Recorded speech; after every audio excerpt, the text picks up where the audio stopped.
Buenos días.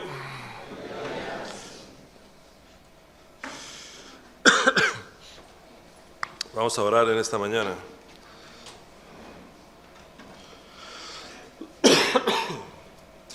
Gracias, Dios mío, por este lugar. Gracias por tu palabra. Gracias porque tú nos tienes aquí, nos traes, nos llevas, nos guías, nos enseñas.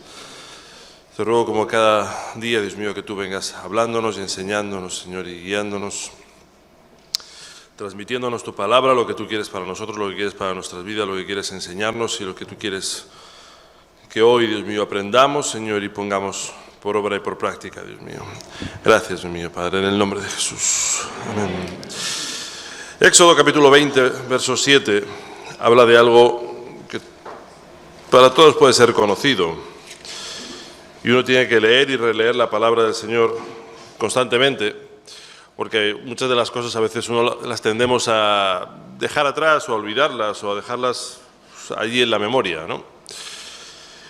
Éxodo capítulo 20 habla de los 10 mandamientos. Seguro que los habrán oído, ¿no? Alguna vez en su vida han oído que había en la Biblia 10 mandamientos. Hay algunos más que 10, pero dice que habló Dios todas estas palabras diciendo: yo soy Jehová tu Dios, que te saqué de la tierra de Egipto, que te saqué de casa de servidumbre. Y le dice: no tendrás dioses ajenos delante de mí. No te harás imagen ni ninguna semejanza de lo que esté arriba en el cielo, ni abajo en la tierra, ni en las aguas de debajo de la tierra. Si alguno no sabía dónde la palabra de Dios dice que no se debe hacer imágenes, pues ya lo puede haber encontrado. No te inclinarás a ellas ni las honrarás, porque yo soy Jehová tu Dios, fuerte, celoso, que visito la maldad de los padres sobre los hijos hasta la tercera y cuarta generación de los que me aborrecen. Y hago misericordia a millares a los que me aman y guardan mis mandamientos. Y dice el verso 7, no tomarás el nombre de Jehová tu Dios en vano. Se lo leo de nuevo. No tomarás el nombre de Jehová tu Dios en vano. ¿Cuántas veces recibimos una palabra del Señor? Escuchamos, estamos en un culto y la palabra pues viene y se va.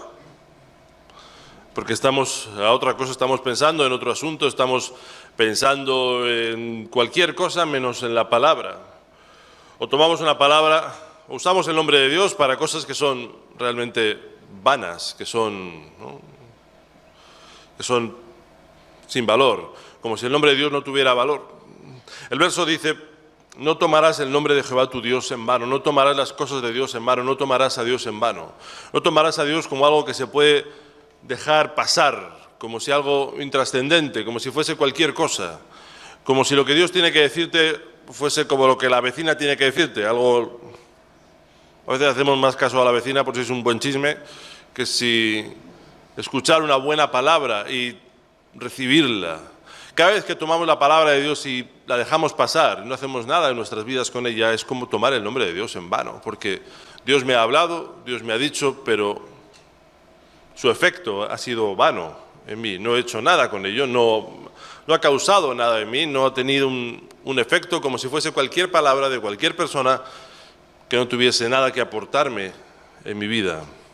No tomarás el nombre de Jehová tu Dios en vano, dice, porque no dará por inocente al que tomare su nombre en vano. Y hay personas que llevan tantos años escuchando la palabra de Dios, pero no tiene efecto en sus vidas. No les supone un cambio, no les supone una transformación, o como dice otro texto, haber encontrado la perla preciosa por la que merece la pena dejarlo todo, que es el Señor.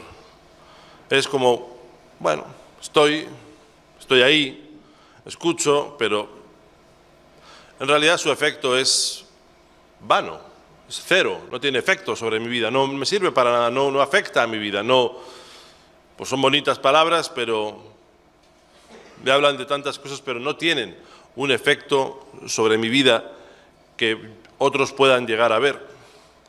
Mateo capítulo 5, verso 19, dice un texto en el que Jesús habla sobre la ley y le dice a aquellos que estaban allí, a la multitud, dice el capítulo 5, verso 1, no penséis que he venido a abrogar la ley o los profetas. No he venido a abrogar, a quitarla, a derogarla, sino para cumplirla.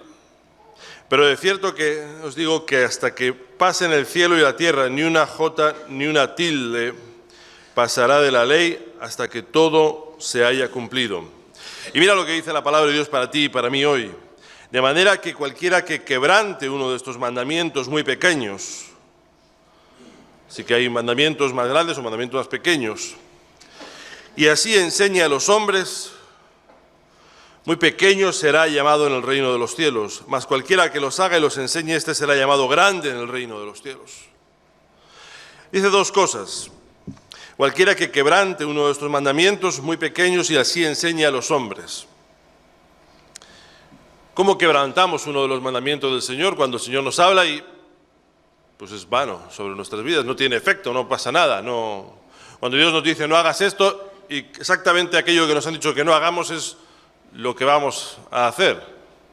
Así que dice, cualquiera que quebrante uno de estos mandamientos, cualquiera que ellos no tienen un efecto sobre sus vidas, la palabra que Dios trae cada día para enseñarnos cómo debemos de caminar agradándole a Él. Está hablando a su pueblo, que supone que debe de agradarle y que tiene un corazón que quiere agradar a Dios, pero muchas veces la palabra que Dios nos manda, que Dios nos trae, es vana. No es vana, la hacemos vana. La hacemos como sin efecto, como que... ¿Cuántas veces en un culto se habla de una predicación, de un texto, de un tema y al siguiente domingo se habla de lo mismo? Porque lo hemos dejado pasar el anterior, porque Dios se repite, porque Dios no se acuerda de qué se predicó la semana pasada. Es porque no hemos hecho lo que debíamos de hacer con aquella palabra que Dios nos dio. Ha sido vana, no porque la palabra sea vana, sino porque nosotros la dejamos hacer vana. Y dice el texto... Cualquiera que quebrante uno de estos mandamientos muy pequeños y así enseñe a los hombres. Quebranto cuando no hago caso a lo que Dios me está diciendo, cuando no obedezco, cuando no hago como Dios me dice. Y dice la segunda parte, y enseña a los hombres. Y podemos pensar que uno no enseña a quebrantar la palabra de Dios. Pero yo le digo que cada vez que nosotros hacemos algo que no está acorde a la palabra de Dios, lo estamos enseñando, porque la mayor manera de enseñar es nuestro testimonio, lo que hacemos cada día. Podemos hablar muchas cosas, podemos decir muchas cosas, podemos soltar muchos versículos, pero lo que realmente vale en nuestra vida, de cara al que lo está mirando, es lo que hacemos. ¿Están ahí? Puedes decirle a tu hijo que no haga algo, pero como tú lo hagas, te va a decir que...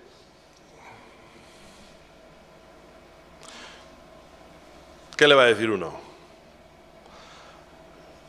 Más de una vez habré visto al padre que fuma decirle al hijo que no fume.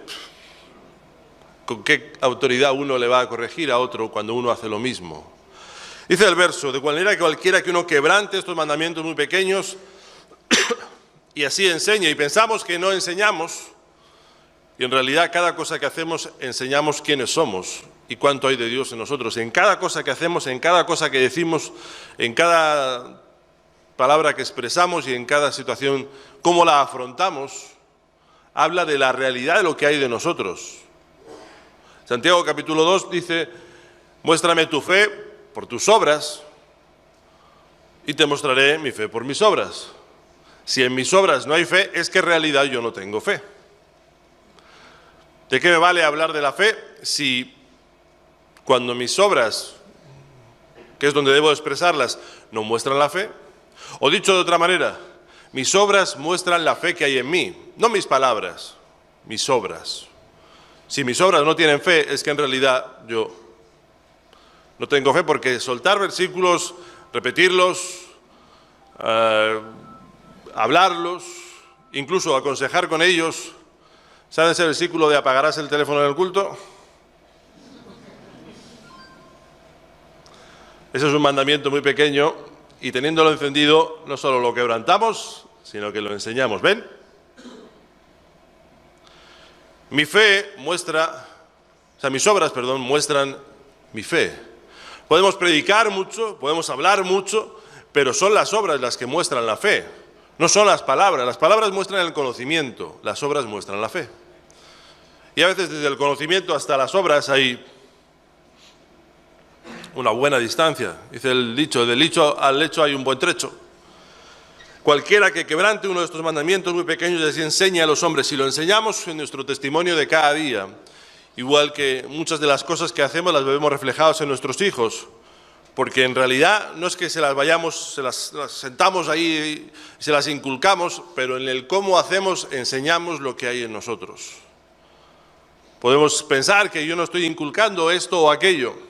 Hay un matrimonio que hace años salió de la iglesia, volvió a su país y ahora ha vuelto de vuelta. Y Dios me mostraba cómo, por mucho que en su corazón esté el querer seguir en los caminos del Señor, no viene a la iglesia porque tiene que trabajar. Puede parecer mejor o puede parecer peor, pero sé que sus hijos, como sigan el mismo camino, se van a perder porque están fijando en el testimonio de sus padres, que están poniendo antes el dinero que a Dios. Luego nos asombramos de por qué los hijos de alguien se pierden. Porque el testimonio es primero el dinero y luego Dios. Y la palabra dice, buscad primeramente el reino de Dios, su justicia, y estas cosas, es decir, todas tus necesidades, vendrán por añadidura. El texto no lo sabemos, pero dejo de venir a la palabra por un trabajo. Tengo muchos testimonios en la iglesia de alguien que dejó un trabajo por venir a la iglesia. Dios le dio el trabajo y la posibilidad de servirle. Y otros muchos que dejaron toda relación con Dios por un trabajo. Están perdidos. No es lo que digo que se debe hacer, es lo que hago, lo que se enseña a los demás, qué hay en mí. Puedo hablar mucho de la fe, pero si mis hechos no tienen fe, si no creo que Dios puede... Yo creo que Dios puede mover los cielos y la tierra, pero no creo que pueda darme otro trabajo. Mis hechos muestran mi fe. Y así enseño a los demás sin decir una palabra, sin tener que predicar un solo texto. Enseño cuánta fe hay en mí, en la forma en la que yo resuelvo cada situación en mi vida. Y dice el texto, cualquiera que los quebrante y los enseñe a los hombres. Así que enseñamos en todo lo que hacemos. Enseñamos de otra manera también a quebrantar. En Lucas capítulo 10, verso 29.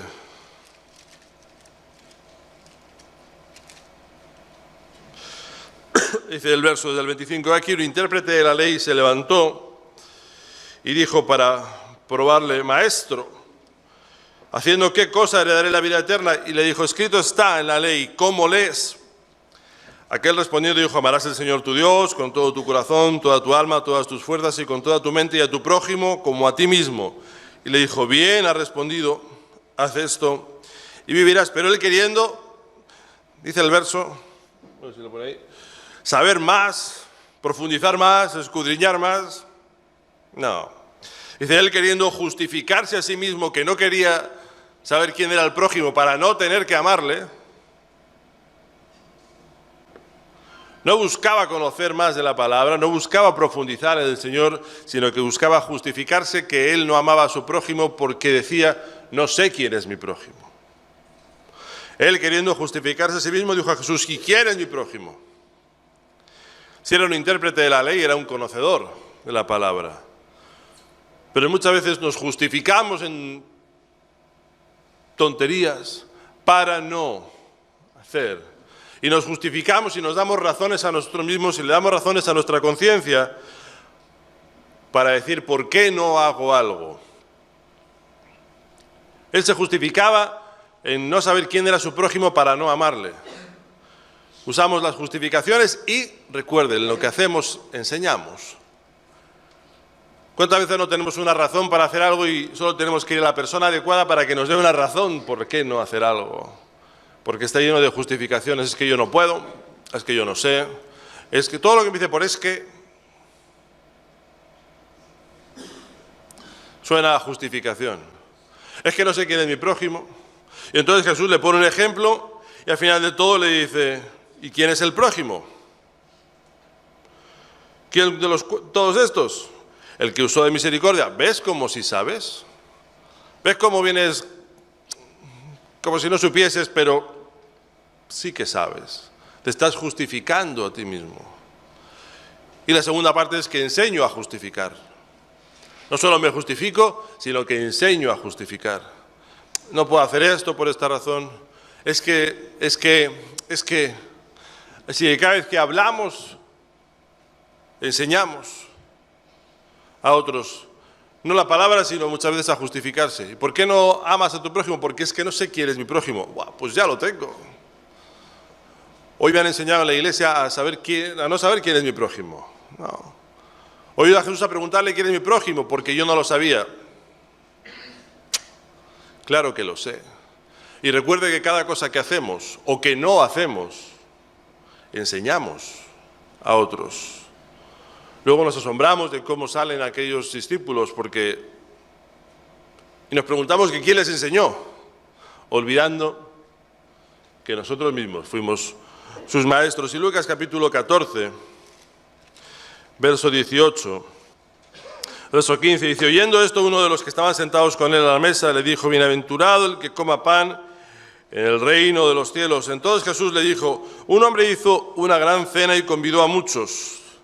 A la hora de la cena envió a su siervo a decir a los convidados: venid, que ya está todo preparado. Y todos a una empezaron a excusarse. ¿Y qué es una excusa? Una excusa es una razón que es mentira. Cuando le ponen algo de comer que no le gusta, ¿qué dice? Que estoy lleno, ¿no? Pero está lleno, luego se mete un bocadillo después. Y le dicen: ¿no estaba lleno? Bueno, medio lleno, ya se me ha pasado. Una excusa es una razón que doy, pero que es mentira en realidad. No tomarás el nombre de tu Dios en vano, y enseñamos a excusarnos. Es que tengo cual. Una excusa no es más que una razón que en realidad es mentira, pero que me sirve para callar la conciencia, pero no me sirve para justificarme delante de Dios, porque Dios conoce el corazón y sabe si estoy diciendo una verdad o estoy diciendo una mentira. Y el día que esté delante de Dios, ¿cree que Dios se va a tragar mis mentiras? A veces nos creemos muy buenos porque he engañado al que tengo enfrente, como si fuese el Señor. Ya que le he engañado a él, he engañado a todos, ¿no? Te has engañado a ti mismo creyendo que Dios no conoce el corazón. Y Dios conoce mi corazón más allá de lo que yo mismo lo conozco. Así que Dios sabe si estoy dando una razón, me estoy justificando o estoy dando una excusa. Y no olvide que en lo que yo hago enseño. ¿Cuántas veces uno recibe de sus propios hijos aquello que les ha enseñado, pero que no les gusta que aprendan? Pero es que yo se lo he enseñado. Olvido que yo enseño. No solo porque me ponga en un púlpito o porque me ponga en un lugar preeminente a hablar, sino porque en cada cosa que yo hago enseño. Y en cada cosa que usted hace, enseña. Y cuando yo tomo la palabra de Dios en vano, enseño a tomar la palabra de Dios en vano. Porque si la palabra de Dios viene a mi vida y me cambia, estoy enseñando que la palabra de Dios me cambia y que Dios transforma mi vida. Pero si la palabra de Dios viene a mi vida y no me transforma, estoy enseñando que la palabra de Dios la puedo tomar en vano y que no pasa nada. El verso le dice: todos a una, fíjese, todos comenzaron a excusarse, a dar razones que en realidad son mentira. El verso del capítulo 5 de Mateo decía: ¿están ahí ustedes? ¿Están ahí? ¿Amén? ¿Sí? ¿Hola? Mateo 23, verso 3. Así que todo lo que os digan que guardéis, guardadlo y hacedlo, mas no hagáis conforme a sus obras, porque dicen y no hacen. Entonces dice el verso 21, habló Jesús a la gente y a sus discípulos diciendo: en la cátedra de Moisés, estaba hablando de los escribas y los fariseos, en la cátedra de Moisés se sientan los escribas y los fariseos, así que conocen. Pero todo lo que os digan que guardéis, guardarlo y hacerlo, porque lo que dice no es que esté mal, el problema es que no lo hace. No hay peor testimonio de un cristiano aquel que sí tiene mucha palabra pero no tiene hechos. Y a veces nos creemos tan buenos porque damos buenos versículos y soltamos buenas palabras, pero si no las estoy cumpliendo, ¿de qué me sirve? La palabra me enseña a ser coherente entre lo que digo y lo que hago. Si no soy coherente, soy un charlatán. No sé si el lugar del que viene, aquí no se ve mucho, pero todo el mundo conoce los telepredicadores. Y muchos se los tienen por charlatanes porque al final dicen, pero no hacen. O hablo de un Jesús del que luego yo no represento. Hablo de una palabra que me dice que tengo que dar de comer al pobre, pero no lo hago. Me habla de una palabra que dice que tengo que ser misericordioso, pero luego no tengo misericordia. Que tengo que tener amor, pero no la tengo. Así que voy hablando, pero no voy haciendo. Y no es que lo que diga pueda estar bien o pueda estar mal, que habrá un poco de todo. Es que lo que hago no representa aquello de lo que digo. Así que todos os digan, guardadlo y hacedlo, mas no hagáis conforme a ellos sus obras, porque dicen, pero no hacen. Y si digo, pero no hago, también estoy enseñando a transgredir la ley de Dios, ya que la palabra que viene a mi vida sea vana y desagrado a Dios en todo lo que hago. Mateo capítulo 7, verso 28, habla de los dos cimientos y al final del texto dice que cuando terminó Jesús estas palabras, la gente se admiraba de su doctrina porque les enseñaba como quien tenía autoridad y no como los escribas. ¿Y cómo uno tiene autoridad? Cuando dice y hace, y cuando enseña a través de su testimonio, no cuando enseña a través de sus palabras, porque nuestros hechos son los que hablan por nosotros y dicen cuánta fe hay en nosotros y cuánta fe hay en ellos. ¿De qué me serviría hablar de la fe si luego me muevo por mi capacidad y no por el poder de Dios? ¿De qué me sirve decir que Dios es muy grande si luego no lo aplico en mi vida? No se trata de lo que digo, sino de lo que hago. Mateo capítulo 16, verso 1. Dice la palabra que vinieron los fariseos y los saduceos para tentarle. ¿Tiene ahí? Mateo 16, verso 1. Dice que vinieron los saduceos para tentarle y le pidieron que les mostrase una señal del cielo. Y en muchos textos, cuando Jesús habla, comienza diciendo que los fariseos, los escribas, los saduceos, los intérpretes de la ley, los que sean, no venían para conocer, sino venían para ver si le encontraban un fallo. Y sabe, hay una norma que se cumple, que es que quebrantado uno, quebrantado todos. Es decir, si yo enseño a que algo no se debe de hacer, si enseño a no cumplir en una parte de la palabra de Dios porque me viene bien no cumplirla porque no me gusta, lo que no entiendo es que estoy abriendo una puerta a que toda la palabra sea quebrantada. Porque ¿cómo le diré a alguien que corrija algo que yo hago? ¿Que lo que él está haciendo está mal? Si lo estoy haciendo yo también. Y aunque yo haga bien lo que le estoy corrigiendo, si él me dice, sí, pero tú haces esto otro. Y aunque solo sea una parte, quebrantado uno, quebrantado todos. Bueno, usted peca en esto, yo peco en lo otro. ¿Cómo me va a corregir si usted también peca en aquello? ¿Cómo me va a corregir? Sí, porque yo tengo esta situación, pero usted tiene aquella otra. ¿Sabe de lo que le hablo? Se lo diré otra vez porque veo que no. Dice aquí que los fariseos y los saduceos venían para tentarle, para que les mostrase. Y en otros textos habla de que venían para ver si le encontraban algún fallo en su doctrina. Porque no buscaban conocer, no buscaban saber, no buscaban buscar el arrepentimiento. Buscaban encontrar un fallo en Jesús para decirle, tú fallas en esto, yo fallo en lo otro, como hacemos todos los hombres y mujeres. Porque quebrantado uno, quebrantado todos. ¿Cómo me vas a venir a corregir si tú eres el primero que peca? Dice, bueno, yo es que no peco en eso. Sí, pero pecas en lo otro. Pues yo peco en esto, tú en lo otro. El siervo de Dios no puede ser permisivo, tiene que ser exigente consigo mismo, porque si no toda la palabra se empieza a caer por un sitio o por otro. Dice un texto que tú y yo debemos de ser irreprensibles. ¿sabe? ¿Cuántas veces cuando vas a corregir a alguien te sale con otra cosa? Y se queda uno, pues tiene razón. Eso no le quita el pecado al otro. Nos hace igual de malos a los dos. Pero no buscamos ser igual de malos, sino mejorar, sino buscar a Dios, sino crecer, sino avanzar. Pero a veces justificamos nuestros pecados en los pecados de otros. No hace falta que me diga amén, yo sé que es así. Mis pecados no se limpian en los pecados de los demás. Pero, como dice el dicho, mal de muchos, consuelo de tontos.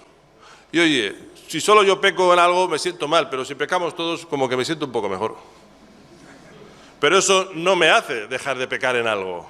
Sin embargo, pues humanamente me siento algo mejor. Pero mis pecados no se limpian en los pecados de los demás.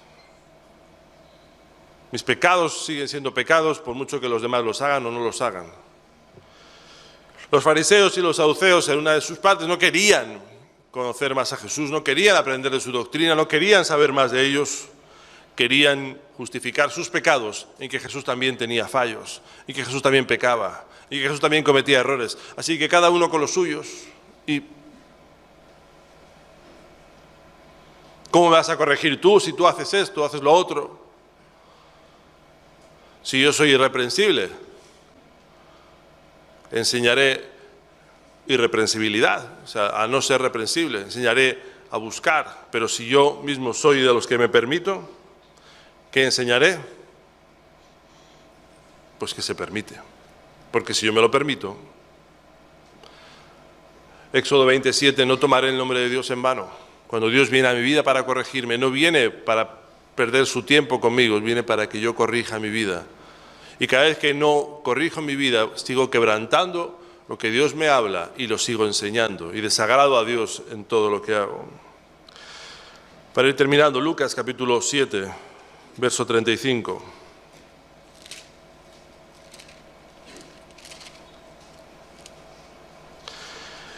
Dice el verso este que para todos los que son padres le puede venir muy bien. La sabiduría de un hombre o de una mujer es justificada por todos sus hijos.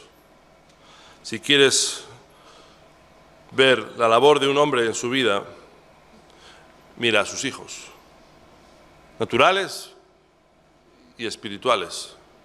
Si sirven a Dios, cómo le sirven, cómo le siguen, cuánta sabiduría hay en ellos, cuán correctos son, o no, o no.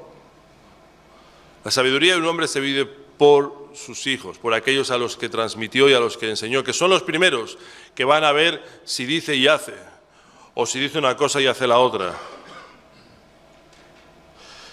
Y para terminar hay un texto en Eclesiastés capítulo 12, verso 9, que dice: cuanto más sabio fue el predicador, más sabiduría enseñó.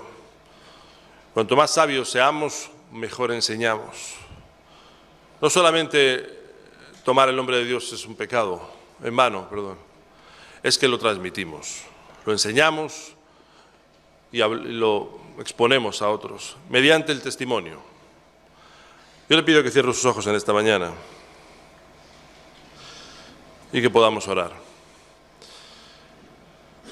Dios mío, que tu palabra llegue a cada corazón, que tu palabra llegue a cada persona que tú la quieres traer hoy, Dios mío, que tú nos sigues enseñando, nos sigues hablando, nos sigues corrigiendo, y que no caigamos en tomar la palabra en vano, como dice el texto, porque desagrada a Dios cada vez que Él trae una palabra para nosotros y nosotros la desechamos. Y no solo la desechamos, sino que enseñamos con nuestro testimonio a desecharla, a justificarla, a excusarla, o a limpiar mis pecados en los pecados de los demás. Ninguno bueno, todos malos, me siento ya mejor. Gracias, Dios mío, por esta palabra, Señor, que podamos ser de los que aprenden y practican y que en sus obras muestran toda su fe. Que sabemos que no somos perfectos, pero no nos justificamos en no ser perfectos para no buscar la perfección. No nos justificamos en lo que me falta, sino que sigo caminando adelante, sabiendo que aquel que empezó la obra la perfeccionará hasta el fin. Y sabiendo que no soy tan perfecto, tanto como debería serlo, pero sí que me esfuerzo por serlo. Y eso también otros lo ven y lo valoran. Gracias, Dios mío, por tu palabra. Señor, ayúdanos a no tomar ninguna palabra en vano, Padre. En el nombre de Jesús. Amén.